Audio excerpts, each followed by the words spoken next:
Are you ready for a Q&A? Let's do this. As promised, I am here today to answer all of your questions that you had regarding prep. Just to find where these are. Okay, why do you compete?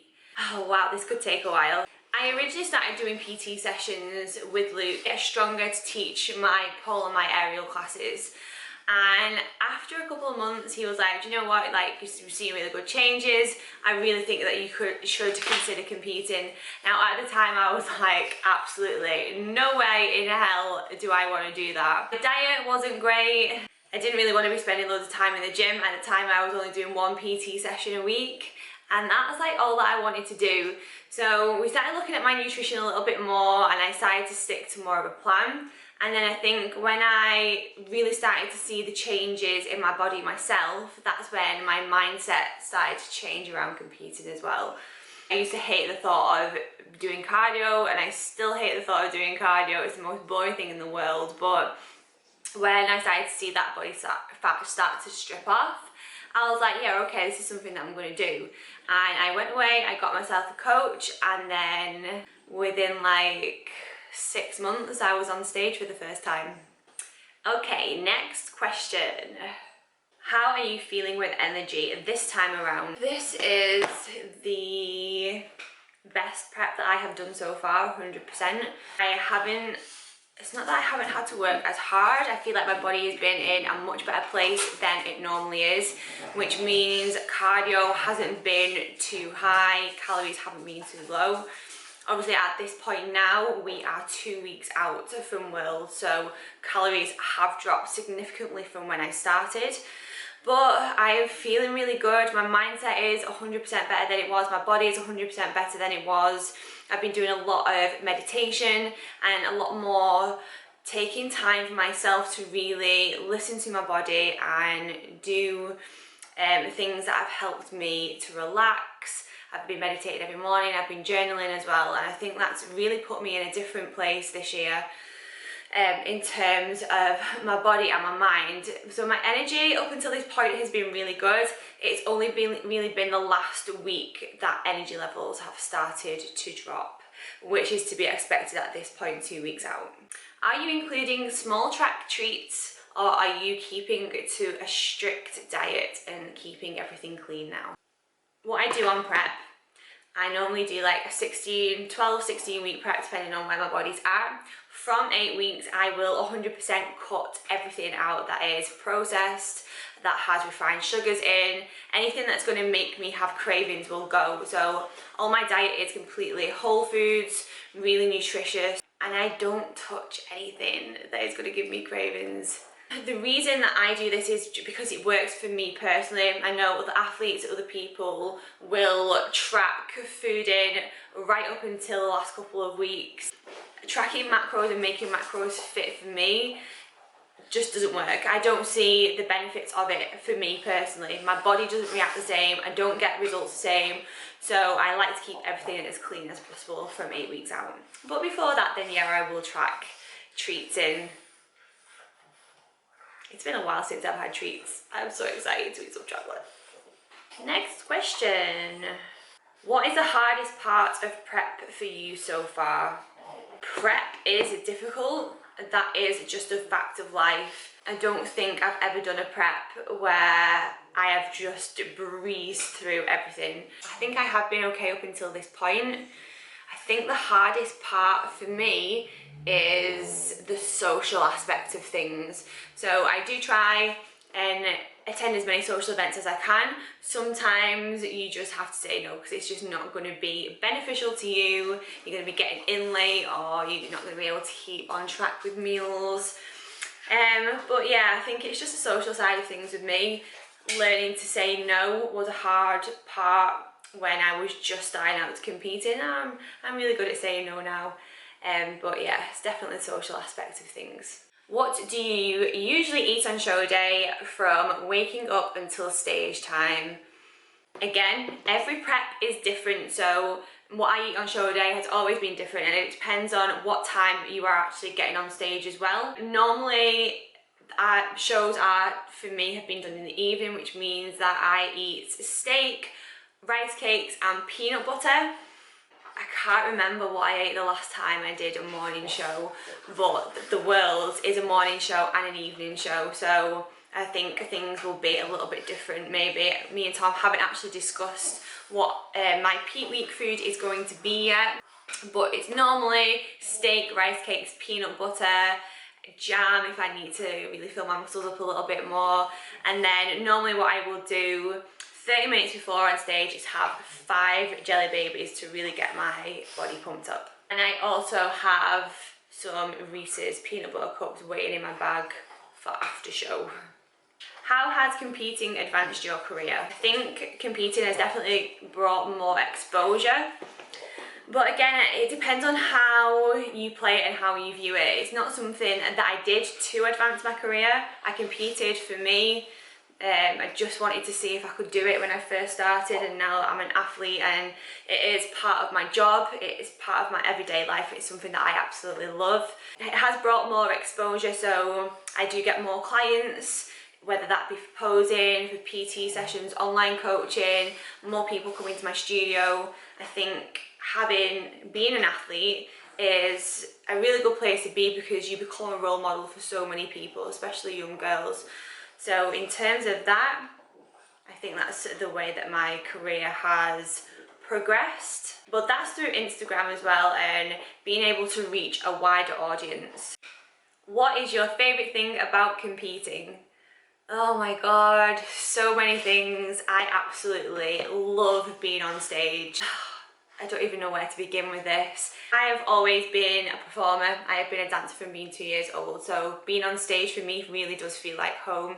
And I think you work so hard to be there that when you step on that stage and you are walking down that runway for the first time and the judges are seeing you and you're showcasing all your hard work, that for me is just magical. I also absolutely love the fact that you get to connect with so many different people, and the friendships that you make through competing really do last a lifetime. And the sisterhood is just unreal within the WBFF, and everybody is so supportive. Obviously you've got all the glitz and the glamour that the WBFF brings to competing as well, so being able to wear these amazing bikinis and this incredible theme wear, I'm just so excited. I literally can't even begin to describe the feeling of what it's like. I love everything about competing. How much do you have to practice posing? Oh my gosh, so much.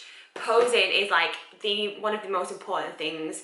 You can have the best body, but if you have not practiced your posing, it really does show when you get up on stage. You need to know how to showcase your best angles, how to make your waist look nice and small, your shoulders look nice and rounded, how to really show off your legs and your glutes. Posing is so important, and I practice posing every single day from like probably about 8 weeks out, and maybe even before that. And if you have never posed before, I would start even sooner and get in the studio and get yourself a posing coach. I work with Toby Harrison for this competition and for my last competition as well. He's got an amazing eye for detail. And before that I did all my posing on my own, which is fine for me at the time because obviously I was a dancer. I went to a couple of posing sessions with some other people to actually teach me what the basics were before I started. I would always record myself so I could look back on it and I could see where my body needed to be, what angles needed to be changed. But I come from a dance background, so I could see where the flow and where the movement needed to come from. And I think somebody that doesn't have that type of background, or even if you do, you 100% do need to get yourself a coach because they see things that you don't. So practice posing every day. Like I will 100% be in that studio for at least half an hour every day now up until comp day, and we've got 2 weeks left. I have been asked this question a lot this past week. Is competition prep hard? Yes, competition prep is hard. If you do not have the right mindset headed into a competition, it is going to be even harder.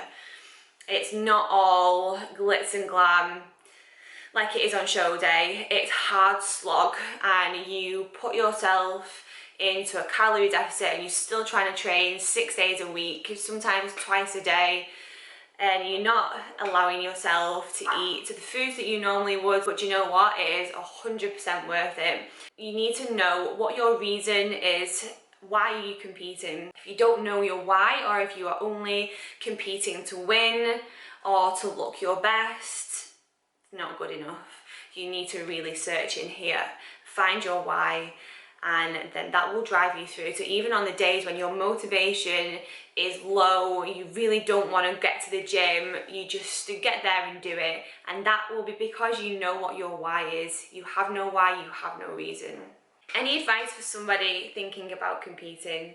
My best advice to you is to get a coach. Don't try and prep yourself, especially if it's the first competition. It's so hard to look at yourself objectively in the mirror, especially when you get into those final few weeks. Coaches see things that you don't.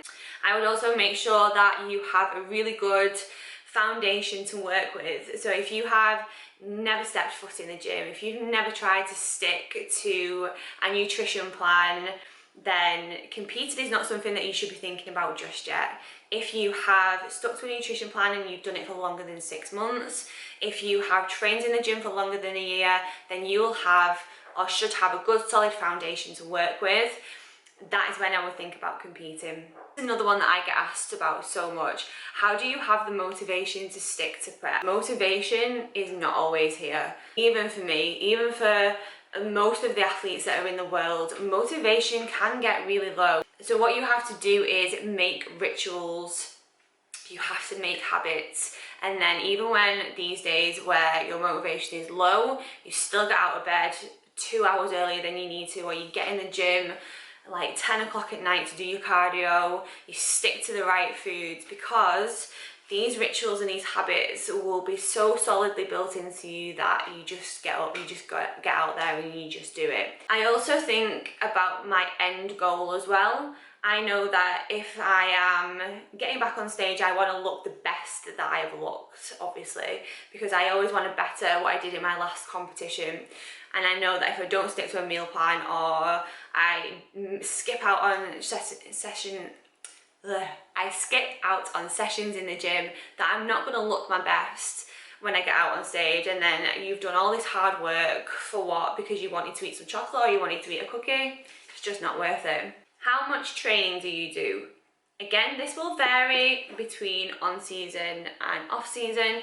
Obviously now that I am really deep into competition prep, I'm training twice a day. So I'm currently doing 45 minutes of cardio lifts 4 times a week, and then I am doing HIIT sessions twice a week as well. And then on top of that, I am in the gym training weights. My leg sessions can be anything between 1.5 hours to 2 hours, sometimes maybe a little bit more. Then off season, cardio generally drops to 0. I don't do any cardio at all. And then, but my training sessions will still be around 5 to 6 days a day training weights. Do you follow a structured diet on prep? Yes, I do. This is the first time that I've actually followed a structured diet. Most of the time, well, every time that I've done a prep, I have picked food from a flexible food list, and this time Tom has actually given me an actual diet to follow. So I know exactly what my proteins are, exactly what my carb sources are, and my fats as well. And you know what, it's actually worked really well for me. It's something that I really enjoyed doing, like getting in the kitchen and not really having to think about what I'm eating. I just batch cook everything and then everything's ready to go. If you worked in a retail job with ridiculously long shifts, you'd be able to compete. I think I should say, would you be able to compete? Yes, of course. Like, if you want to do something badly enough, you will make time to do it. I know athletes that have children, that have really busy lives, that still manage to compete. So working long hours isn't an excuse not to do something. My boyfriend Luke works 80 hours plus a week and still manages to train 2 to 3 hours a day. So if you want something badly enough, you will make it work. Who makes your bikinis and theme wear? Renata! Renata makes all of my bikinis and theme wear for WBFF. She was absolutely amazing. I will put her Instagram here for you guys so that you can go and check her out. She's seriously unreal. I literally can't wait to see what she's created for us for the World Championships. It's gonna be incredible. What are your current macros during comp prep? So I am really reluctant to tell people what my macros are. I touched on this on my Instagram this week already. The reason why is because I would hate someone to go away and try and stick to the macros that I'm using. My macros right now are really, really low and are not sustainable. It's not something that I'm going to tell you. My macros change a lot being in comp prep and also being off season.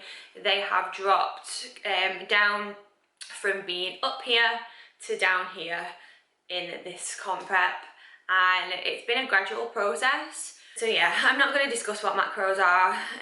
If you are, I understand that people are interested in the stuff that I am eating, which is fine. What I'm actually going to do on my next vlog, as you follow me in the lead up to the Worlds next week, I'm going to show you the kind of food that I'm eating so you can see like the kind of amounts, but I'm not going to go into details on macros just because what works for me isn't going to work for someone else, and I wouldn't want someone eating not enough food or eating too much food thinking that that's the way to do it. What do you do when you're hungry? I get hungry. I just deal with it. It's just a matter of life. When you're on comp prep, you are going to be hungry. There is no getting away from it. What I do make sure I'm doing is spacing my meals out. So I'm not spending too long without having food, making sure I'm drinking lots of water. Yeah, and making sure that I'm really busy as well, because I think it's when you're sat and you're not doing anything that you start to think about food. So top tips: stay busy, space your meals out around the day, and drink loads of water. How would someone, a complete novice with big dreams, get started? So we touched on it a little bit about having a good background in training and making sure that you can stick to your nutrition plan before competing. And then I would advise you to go and watch some shows, find a federation that really resonates with you as well, because some people want to be in the fitness model scene, others want to be more bodybuilding type. Obviously WBFF is more fitness model, so posing matters a lot for us, and the whole stage presence, the whole presentation of yourself on stage is really important. You have to find something that really resonates with you and matches your end goal, because if you want to be you want to compete at Olympia, then obviously WBFF isn't the route you need to go down, and you want to be at WBFF Worlds, then competing with IFBB isn't going to work. So do your research on federations and find a category, find a federation that really suits you and what you want to achieve. Okay, and last one, is competition prep expensive? Yes, competition prep is expensive, but isn't every hobby expensive? If I compare it to when I used to Irish dance, my mum spent thousands of pounds on dresses, hundreds of pounds on wigs, hundreds of pounds on shoes, hundreds of pounds on travel, accommodation, tanning. Whatever hobby you take up, it's expensive. Things that you have to consider when you are thinking about competing, there's obviously your entry fees, tanning, hair and makeup, bikini, theme wear or evening gowns if your federation and category have them. Obviously your travel and accommodation, maybe flights if you have decided to compete in another country. On top of that as well, you'll have to think about paying out for maybe posing sessions, paying for your coach, and also paying for food, which is expensive, as well as your supplements too. So all of these things are something that you should consider before committing to an actual competition. But I wouldn't say that paying for competitions is any different from any other hobby that you could be doing. So I think we've covered most of the questions there, guys.